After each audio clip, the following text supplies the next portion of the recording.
It's the mid-90s, and a wonderful lady from Memphis joined the TSBA Board of Directors. She later became our TSBA President. Would you please welcome Dr. Barbara Prescott from Memphis?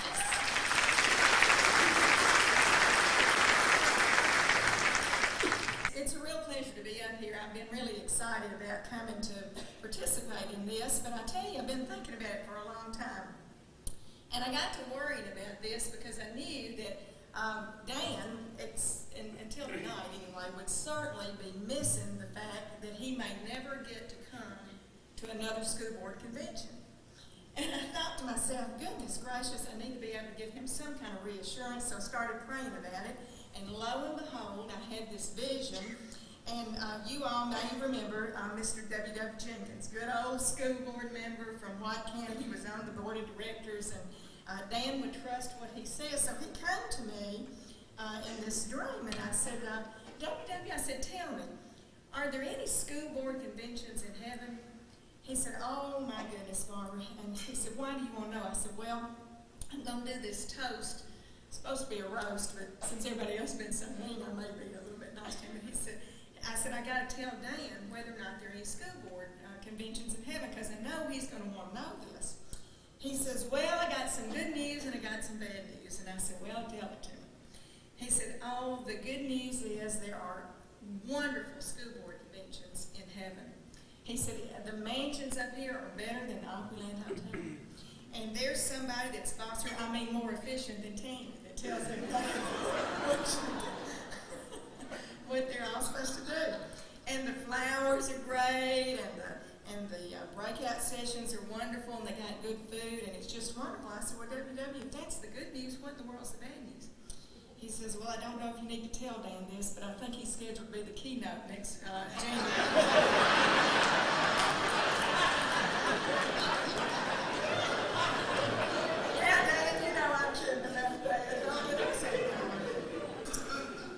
Well, I got to thinking else what I can need to do. Of course, some of the school board members from Memphis are up here, and we all know that everybody in Tennessee likes music. Now, we like the blues, we like a little jazz, but Dan loves country music. And country music is very expressive. You know, it'll sometimes say what we all want to say, but we just don't say it. So one time I remember at a Tennessee banquet, Dan brought some country music titles to us, and he said they were all real country music titles. Well, tonight I've got 8 titles that are really and truly country music titles.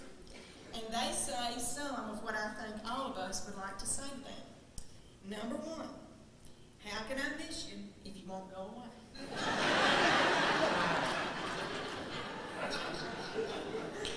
Number 2, I keep forgetting I forgot about you. Number 3, I liked you a lot better before I knew you so well. Speak for good, right? Number 4, I'm so miserable without you, it's like having you here.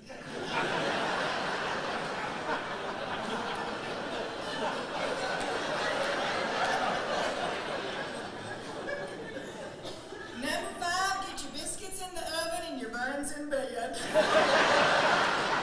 don't know if I should say that, but Number 6, I still miss you, baby, but my aim's getting better.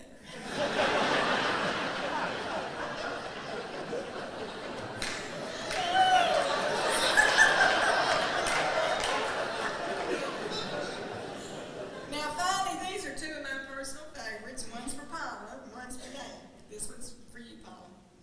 Mama, get your hammer. There's a fly on Papa's head.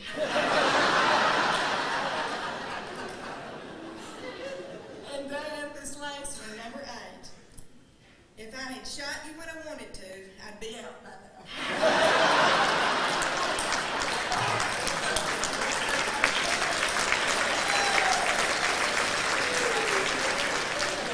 Well, speaking of Dan and Paula, and by the way, doesn't Dan have a beautiful wife, Paula? Dan and Paula have been married for 37 years, and I've always wondered how he got her. After looking at those pictures, Paula, I'm really still wondering that now. But after getting over that hump, he did marry her, and I figured there had to be some lesson that we could learn from their 37-year marriage. So I thought, well, if that's the truth, maybe I should ask Paula about that. So I got Paula over to the side and I said, Paula, what is the secret of you and Dan? How in the world have y'all had this wonderful marriage for 37 years? She said, well, Barbara, I'll tell you. She said, when we first got married, we decided that every week we'd set aside 2 nights to go out for romance. Oh, we'd go to dinner, we'd have some dancing, we'd have some soft music, good conversation, never know what might happen after that. She said, and sure enough, since the day we were married, every week, without fail, we'd gone out 2 nights. He goes on Thursday night, and I go on Saturday.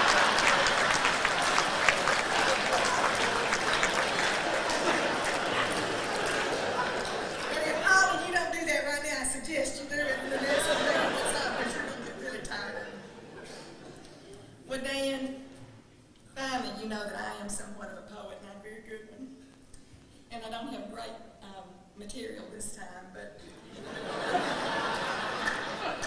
I'm going to end with a poem, but I do want to say that as all presidents of TSBA would tell you, it really is such a pleasure to serve with Dan and his staff. And what's really heartening to all of us is when we go to other places, we realize that other people love him just as much as we do. And even though he's a little corn pone, he's very well respected and so knowledgeable, and it's always just makes all of us proud to travel with him. So I want to close with a poem, and I do crossword puzzles too. And there's a word on that I know you'll recognize. It's when you do a song and tribute to somebody, so I've named this poem, not very creatively, Ode to Dan. Okay. With a great big smile, a huge bear hug, and a hearty handshake too, he always can remember a tidbit about you. School board members come and go. They never stay the same. No matter, once he's met you, he'll forever know your name. He's full of fun and laughter, but serious as can be when it comes to serving children in the state of Tennessee. To him, it's really simple. The kids are number one, and that's the reason that he serves when all is said and done. He doesn't have much patience for agendas that are not true to our promises to children and the things we ought to do. He spent a quarter century and led the charge with zest, and so I guess he's earned the right to take a little rest. And though he may be leaving us, we never shall forget the things that he has taught us about good boardsmanship. We work as one. We're corporate. Policy is our role. And what is good for children must always be our goal. Debate the issues vigorously, then vote to share your choice. But when we leave the boardroom, we speak with just one voice. If we fail to plan, we plan to fail. It's etched upon our minds. And our common vision is the school board tie that binds. And oh yes, there's another P, promotion, isn't it?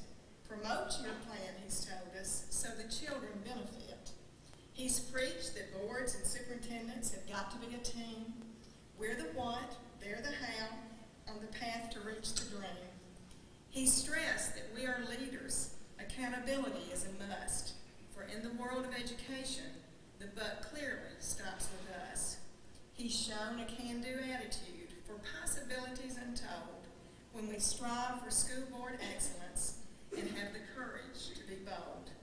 So Dan, tonight this tribute is a special gift to you, and there is no doubt you are first-rate in everything you do. Of the 50 state executives, you're a giant among your peers, and a quarter of a century is an awful lot of years. With you, we know for certain what you see is what you get. Your wisdom and your knowledge you've shared with humor and with wit.